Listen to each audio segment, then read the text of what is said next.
ये गालियों की जबान दराज की जाए, इससे रब राजी नहीं होगा, रसूल राजी नहीं होंगे। ये काम नहीं है ईमान वालों का काम ये है कि हमारे बच्चों की जिंदगी संवारने वाला हमारा बादशाह है, हमारा कायद है, हमारा बहुत बड़ा है। हम हर हाल में उसकी इज्जत करेंगे, हमारी जान पे आ जाए फिर भी उनका अदब नहीं छोड़ेंगे, उनका ख्याल नहीं छोड़ेंगे। ये हमारा फर्ज बनता है, हमारी जिम्मेदारी बनती है।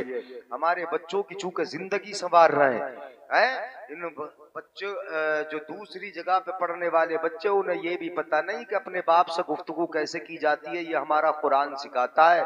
माँ के सामने कैसे कलाम किया जाता है, ये हमारा कुरान सिखाता है। पड़ोसियों के साथ कैसे रहा जाता है, ये हमारा कुरान सिखाता है। हाथ कैसे उठाए जाते हैं, ये कुरान सिखाता है। ये यही सिखाते हैं मदरसे वाले। और ये घर किसका है? बोलो, मैं तकरीर शुरू कर रहा हूँ, दरूद शरीफ भी पढ़ ली है आपने, तकरीर हो जाए आप सुन ले गौर से। ये बताओ, ये मदरसा किसका घर है? मेरा घर नहीं, मेरे बाप का घर नहीं, किसका घर है? रसूलुल्लाह का घर है ना। किसको अच्छा लगेगा कि रसूलुल्लाह का घर बोसीदा हो? किसको अच्छा लगेगा कि रसूलुल्लाह का घर में फर्श ना हो? किसको अच्छा लगेगा कि रसूलुल्लाह की चार दीवारी बंद हो जाए, उस घर में ताले लग जाएं? कौन पसंद करेगा? मैं कहता हूं कि ईमान वालों का ये शेवा नहीं, वो तो ये चाहेंगे कि हमारा घर इतना आबाद हो कि ना हो, जहां मेरी कौम के बच्चे पढ़ते हैं वो घर चमकता दमकता दिखाई देना चाहिए।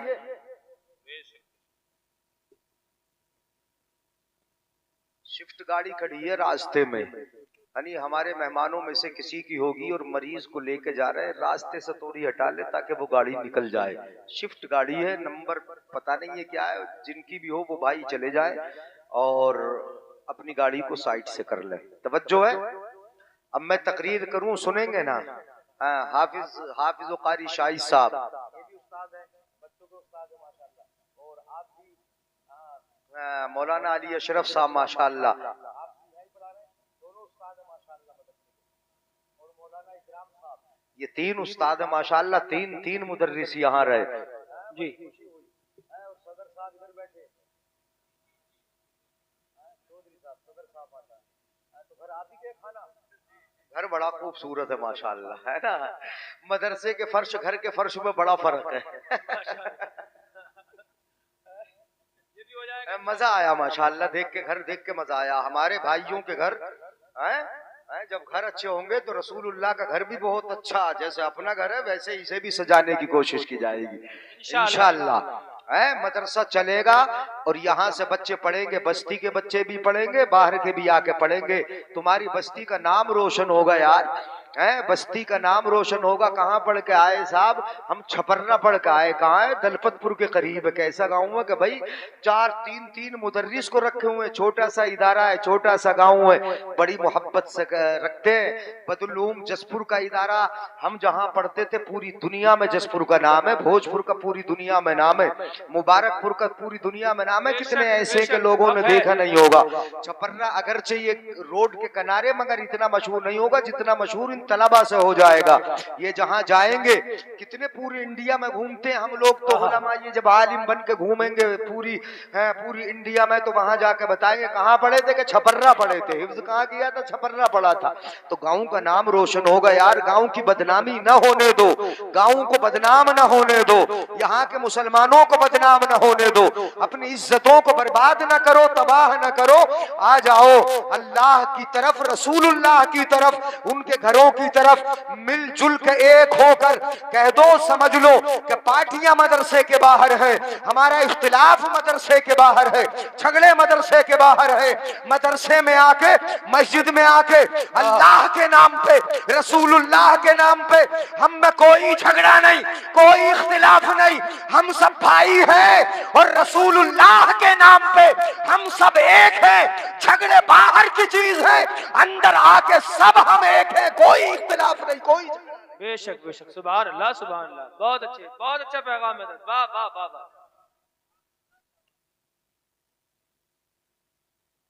सुभान अल्लाह।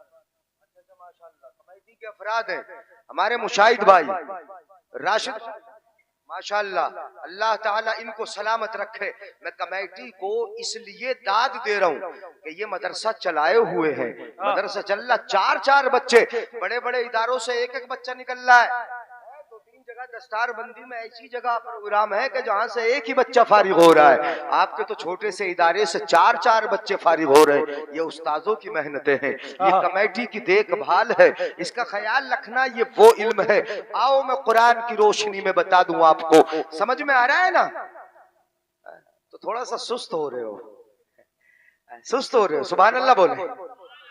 हाँ, मैं जुबैर भाई की तरह ज्यादा कहलवाऊंगा नहीं और इतना ज्यादा मैं तसलसल से बोलूंगा भी नहीं, मैं समझा के चलूंगा। देखो, अपने रसूल सल्लल्लाहु अलैहि वसल्लम को अल्लाह ने भेजा किस लिए?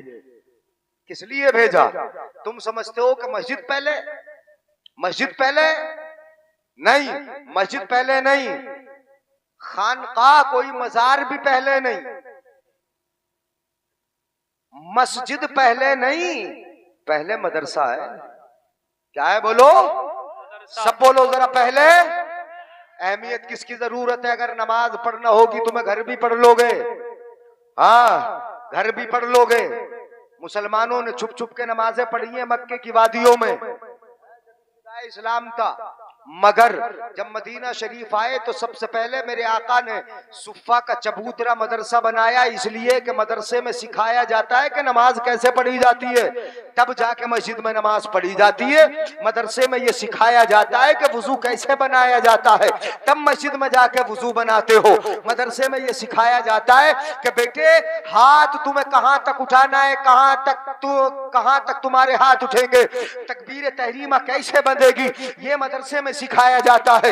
रुकू कैसे होगा, क़याम कैसे होगा, तुम्हारी दोनों पैर कितनी दूरी पे होंगे, तुम रुकू कैसे करोगे, कमर कैसे सीधी रहेगी, सजदे में कैसे जाओगे, नाक कैसे रखी जाएगी, ये कहां सिखाया जाता है? ये पहले मदरसे में सिखाया जाता है। और अपने बुजुर्गों को देख लो, जितने भी दुनिया में आए पहले मदरसा गए, बाद में मस्जिद गए, बाद में खानकाहें बनी, पहले मदरसे गए। गौसे आजम को देख लो, बचपन में मदरसे गए हैं। ख्वाजा पाक को देख लो, बचपन में मदरसा गए हैं। साबिर पाक को देख लो, बचपन में मदरसे गए हैं, उसके बाद मस्जिद गए।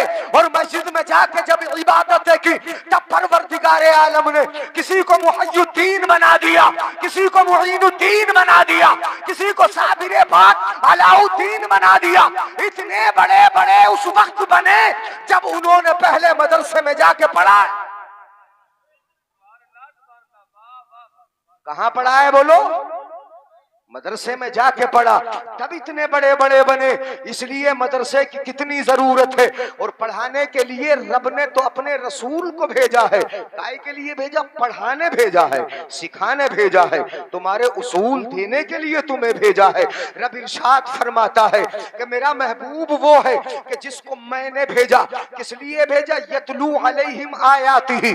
रब कुरान में फरमाता है कमा अरसलना फीकुम रसूलन मिनकुम, जैसे कि हमने अपना रसूल तुम में भेजा। किस लिए भेजा? यतलू अलैहिम आयातिही।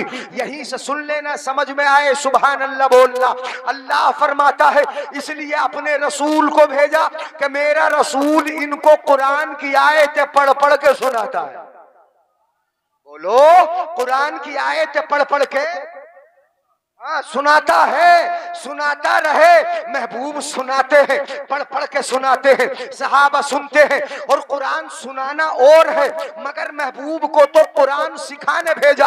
अल्लाह फरमाता है वयुज़क्कीहिम, मेरा महबूब वो है जो आया तो इनके दिलों को पाकीज़ा करने के लिए आया है, दिलों को साफ करने के लिए आया। वयुज़क्कीहिम वयुअल्लिमुहुमुल किताब वल हिकमा, और महबूब की खासियत ये है कि वो किताब सिखाने आया है, हिकमत सिखाने आया है, दानाई बताने आया है, तुम्हें इल्म देने आया है। और वो इल्म देने आया वयुअल्लिमुकुम मा लम तकूनू तअलमून। अल्लाह फरमाता है कि ये महबूब तुम्हें वो सिखाता है जो तुम जानते नहीं थे, वो सिखाता है। अब महबूब को रब भेज ही तालीम के लिए रहा है, सिखाने के लिए भेज रहा है। तो पता ये चला कि रब की मशीयत भी ये है कि बंदे सीखें, वरना तो हम तुम तो अनपढ़ आए थे। कैसे आए? अनपढ़ के पढ़े लिखे, नींद तो नहीं आ रही? तकरीर सुन लो यार। हाँ नहीं सुनो, हाँ सुनिएगा। अब मैं कुरान की दूसरी आयत पढ़ता हूँ, जरा गौर से सुन ले। मैं समझता हूँ कि शहर से करीब हो आप, पढ़े लिखे नौजवान होगे, मेरे इशारों की बात को आप समझोगे। कुरान में रब इरशाद फरमाता है, अल्लज़ी अखरजकुम मिन बुतून उम्महातिकुम ला तालमून शैआ। अल्लाह फरमाता है, अल्लाह की जात वो है कि जिसने तुमको तुम्हारे माओं की पेट से दुनिया में जब भेजा तो किस आलम में भेजा था। गौर से सुनिएगा, समझिएगा। तालमून शैआ, कि जब तुम दुनिया में आए तो कुछ जानते नहीं थे। बोलो कुछ जानते, गर्दन हिला के बोल दिया करो, समझ रहे हैं हम। तुम कुछ जानते नहीं थे, दुनिया में आए पता ही न था माँ कौन है। जब आए बचपन में है, पैदा होते ही हमें कहाँ पता था कि माँ कौन है। हमें क्या मालूम था कि हमारा बाप कौन है। हमें ये क्या पता था कि हमारी दाया कौन है। हमें ये मालूम कहाँ था कि हम किस जगह पैदा हुए, घर में पैदा हुए हैं या फिर हॉस्पिटल में पैदा हो रहे हैं। कुछ भी नहीं जानते थे, न लिखना जानते थे, न पढ़ना जानते थे। तवज्जो चाहूंगा अपने भाइयों की, बुजुर्गों की, गौर से सुन लो। न लिखना जानते थे, न पढ़ना जानते थे। अगर कोई बच्चा पैदा होते ही लिखना पढ़ना जान ले और वो पढ़ना शुरू कर दे पैदा होते ही, तो मामला खराब ना हो जाएगा। हॉस्पिटल के जितने भी बच्चे हैं ना, जितनी भी स्टाफ है, स्टाफ वो सारे का सारा निकल के बाहर खड़ा हो जाएगा। अजीब बच्चा है, पैदा होते ही पढ़ रहा है, पैदा होते ही पढ़ रहा है। लिखना पढ़ना, कोई भी डॉक्टर हो, इंजीनियर हो, कोई भी फलासिफा हो, फलसफी हो, कितना ही बड़ा क्यों ना हो, या हाफिज कुरान क्यों ना हो, या आलिम दीन क्यों ना हो, अल्लाह फरमाता है ला तालमून शैआ, तुम कुछ जानते नहीं थे जब दुनिया में आए। न लिखना जानते थे, न पढ़ना जानते थे। और जो पढ़ना ना जानता हो उसे क्या बोलते? अनपढ़। क्या बोलते? बोलो। लिखना भी नहीं जानते, पढ़ना भी नहीं जानते, तो हम कैसे थे? अब तो खुद ही बोल दो, कैसे थे? अनपढ़ थे ना, अनपढ़। अब रब का इरादा क्या है, जरा इसको समझ लो। समझ रहे हो मेरे भाइयों? इसको समझ लो, अल्लाह का इरादा क्या है, रब चाहता क्या है। परवरदिगार आलम कुरान में फरमाता है, वजअल लकुमुस समअ, अल्लाह ने तुम्हारे कान बनाए ताकि सुन के इल्म हासिल कर लो। वल अबसारा, अल्लाह ने तुम्हारी आंखें बनाई ताकि देख के इल्म हासिल कर लो। वल अफईदा, अल्लाह ने दिल बनाया ताकि सोच समझ के इल्म हासिल कर लो। जरा दिल की गहराई से समझ लो कि कौन सा इल्म हमें नफा देगा, कौन सा नुकसान देगा। ये परवरदिगार आलम ने तुम्हें 3 इल्म के सबब दिए। कान दिए, सुन के इल्म हासिल किया जाता है। आंखें दी, देख के इल्म हासिल किया जाता है। दिल दिया, सोच समझ के इल्म हासिल किया जाता है। उसी से समझा जाता है। दिल और दिमाग का ताल्लुक एक है, उसी से सोचा जाता है, उसी से समझा जाता है।